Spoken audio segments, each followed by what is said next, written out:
Chapter 7. The Mass of the Sangraal. Faria duir Melchizedek, Faria duir Melchizedek, shouted the old Calvinistic Methodist deacon with the grey beard. Priesthood of Melchizedek, priesthood of Melchizedek. And he went on. The bell that is like igluis or angel im haradus, the joy of the angels in paradise, is returned. The altar that is of a colour that no man can discern is returned. The cup that came from Sion is returned. The ancient offering is restored. The 3 saints have come back to the church of the Tresant. The 3 holy fishermen are amongst us, and their net is full. Gogoniant, gogoniant, glory, glory. Then another Methodist began to recite in Welsh a verse from Wesley's hymn. God still respects thy sacrifice. Its savour sweet doth always please. The offering smokes through earth and skies, diffusing life and joy and peace. To these thy lower courts it comes, and fills them with divine perfumes. And the whole church was full, as the old books tell, of the odour of the rarest spiceries. There were lights shining within the sanctuary, through the narrow archway. This was the beginning of the end of what befell at Llantresant, for it was the Sunday after that night on which Olwen Phillips had been restored from death to life. There was not a single chapel of the dissenters open in the town that day. The Methodists, with their minister and their deacon, and all the nonconformists, had returned on this Sunday morning to the old hive. One would have said a church of the Middle Ages, a church in Ireland today. Every seat, save those in the chancel, was full. All the aisles were full. The churchyard was full. Everyone on his knees, and the old rector kneeling before the door into the holy place. Yet they can say but very little of what was done beyond the veil. There was no attempt to perform the usual service. When the bells had stopped, the old deacon raised his cry, and priest and people fell down on their knees as they thought they heard a choir within singing Alleluia, Alleluia, Alleluia. And as the bells in the tower ceased ringing, there sounded the thrill of the bell from Sion, and the golden veil of sunlight fell across the door into the altar, and the heavenly voices began their melodies.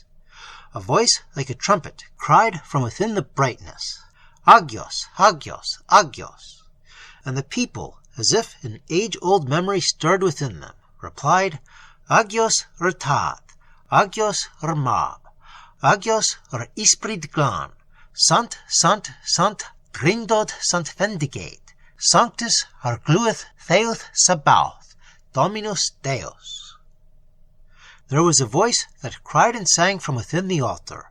Most of the people had heard some faint echo of it in the chapels, a voice rising and falling and soaring in awful modulations that rang like the trumpet of the last angel. The people beat upon their breasts. The tears were like rain of the mountains on their cheeks. Those that were able fell down on their faces before the glory of the veil. They said afterwards that men of the hills, 20 miles away, heard that cry and that singing, rushing upon them on the wind, and they fell down on their faces, and cried, The offering is accomplished, knowing nothing of what they said. There were a few who saw 3 come out of the door of the sanctuary, and stand for a moment on the pace before the door. These 3 were dyed in vesture, red as blood. One stood before 2, looking to the west, and he rang the bell. And they say that all the birds of the wood, and all the waters of the sea, and all the leaves of the trees, and all the winds of the high rocks, uttered their voices with the ringing of the bell. And the second and the third, they turned their faces one to another. The second held up the lost altar that they once called Sapphirus, which was like the changing of the sea and of the sky, and like the immixture of gold and silver. And the third heaved up high over the altar a cup that was red with burning in the blood of the offering.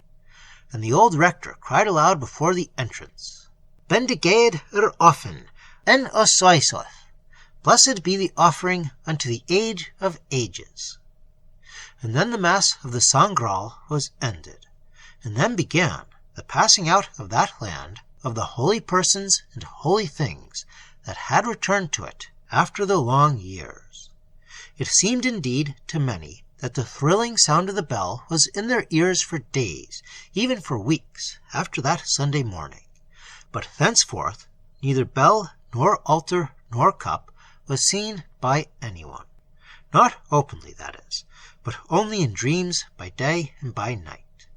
Nor did the people see the strangers again in the market of Rentresant, nor in the lonely places where certain persons oppressed by great affliction and sorrow had once or twice encountered them. But that time of the visitation will never be forgotten by the people.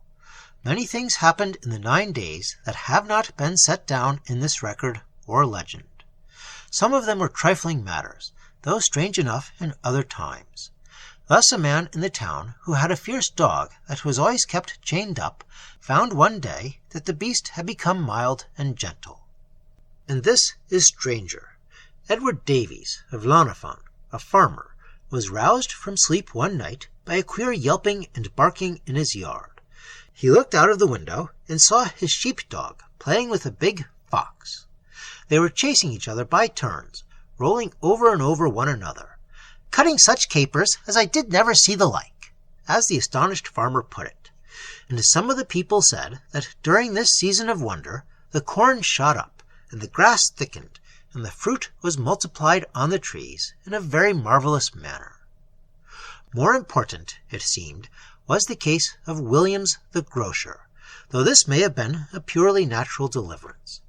Mr. Williams was to marry his daughter Mary to a smart young fellow from Carmarthen, and he was in great distress over it.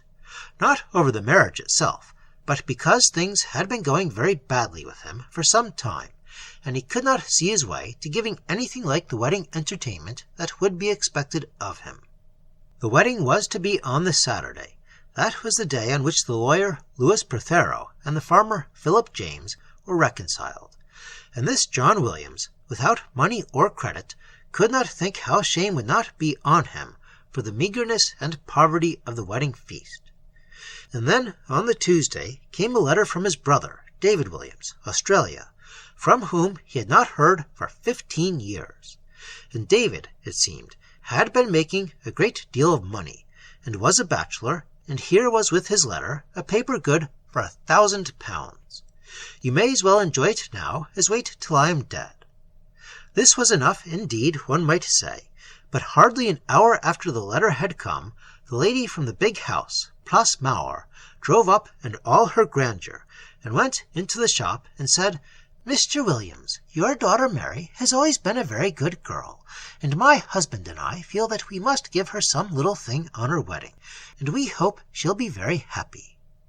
It was a gold watch worth £15, and after Lady Watkin advances the old doctor with a dozen of port, 40 years upon it, and a long sermon on how to decant it.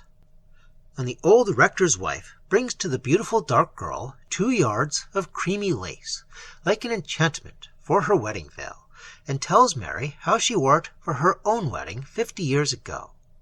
And the squire, Sir Watkin, as if his wife had not been already with a fine gift, calls from his horse, and brings out Williams, and barks like a dog at him. Going to have a wedding, eh, Williams?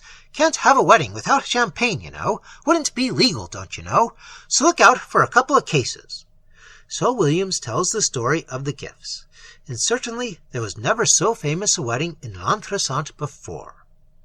All this, of course, may have been altogether in the natural order. The glow, as they call it, seems more difficult to explain. For they say that all through the 9 days, and indeed after the time had ended, there never was a man weary or sick at heart in Rentresant, or in the country round it. For if a man felt that his work of the body or the mind was going to be too much for his strength, then there would come to him of a sudden a warm glow and a thrilling all over him, and he felt strong as a giant, and happier than he had ever been in his life before, so that lawyer and hedger each rejoiced in the task that was before him, as if it were sport and play. And much more wonderful than this, or any other wonders, was forgiveness, with love to follow it. There were meetings of old enemies in the marketplace and in the street that made people lift up their hands and declare that it was as if one walked the miraculous streets of Sion. But as to the phenomena, the occurrences for which, in ordinary talk, we should reserve the word miraculous, well, what do we know? The question that I have already stated comes up again as to the possible survival of old tradition in a kind of dormant or torpid semi-conscious state. In other words, did the people see and hear what they expected to see and hear? This point, or one similar to it, occurred in a debate between Andrew Lang and Anatole France as to the vision of Joan of Arc. Monsieur France stated that when Joan saw Saint Michael, she saw the traditional archangel of the religious art of her day. But to the best of my belief, Andrew Lang proved that the visionary figure Joan described was not in the least like the 15th century conception of Saint Michael. So, in the case of L'Entresant, I have stated that there was a sort of tradition about the holy bell of Tyle-au-Cent, and it is, of course, barely possible that some vague notion of the Graal cup may have reached even Welsh country folks through Tennyson's ideals. But so far, I see no reason to suppose that these people had ever heard of the portable altar, called Sepphoris and William of Malmesbury, or of its changing colors that no man could discern. And then there are the other questions of the distinction between hallucination and vision, of the average duration of one and the other, and of the possibility of collective hallucination. If a number of people all see, or think they see, the same appearances, can this be merely hallucination? I believe there is a leading case on the matter, which concerns a number of people seeing the same appearance on a church wall in Ireland. But there is, of course, this difficulty, that one may be hallucinated and communicate his impression to the others telepathically. But at the last, what do we know?